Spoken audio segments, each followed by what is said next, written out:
professor walks into a room and gives her students the following three numbers: 2, 4, 6.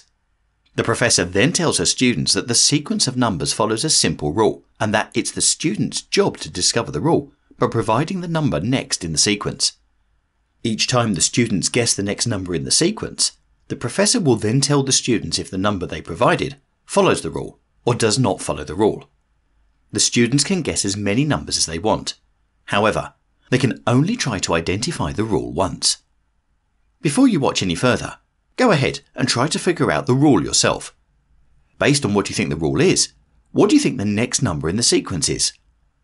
Most students in the class said that 8 is the next number.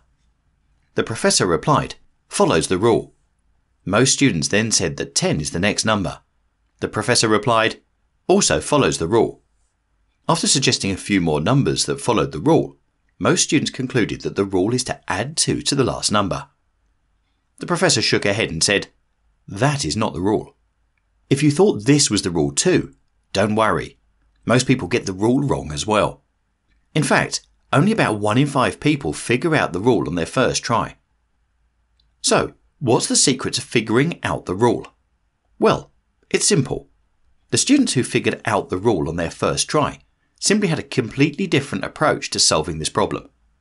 One student, for example, decided to test out what seemed like a bunch of random numbers. The first number she tested out was -2. The professor replied, "Does not follow the rule." The student then asked, 7? The professor replied, "Follows the rule." The student tried all sorts of numbers: -11, 10, 43. But here's the thing. She wasn't just asking random numbers. Instead, she had an idea of what the rule was, and she was trying to find a flaw with it. Once she found a rule that she could no longer find a flaw for, she said, "The rule is that the next number must be higher than the previous one." The professor replied, "Good job. That's the rule." So, what's the difference between the successful students and the unsuccessful students? The students who were unsuccessful at figuring out the rule simply believed they figured out the rule quickly and then immediately suggested numbers that confirmed their belief. Because they suggested numbers that confirmed their belief, they became increasingly more confident that they were actually right.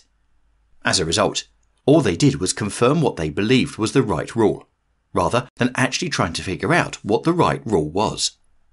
This is what's known as confirmation bias, which is our brain's tendency to only seek out information that confirms what we already believe.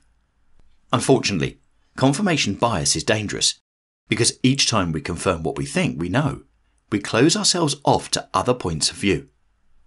The successful students, on the other hand, did the complete opposite. Instead of trying to prove themselves right by suggesting numbers that confirm their hypothesis, they tried to find numbers that prove themselves wrong. This may just seem like a simple approach to solving a math puzzle, but it's such an important approach to have in life. Whether it's math puzzles, politics, or science, understand that it's not enough to just say you're open-minded to disconfirming evidence. Instead, you actually have to go out and try to prove yourself wrong by consciously looking for disconfirming evidence. Yes, it won't feel good, but the point of proving yourself wrong isn't to feel good. It's to bring you one step closer to the truth.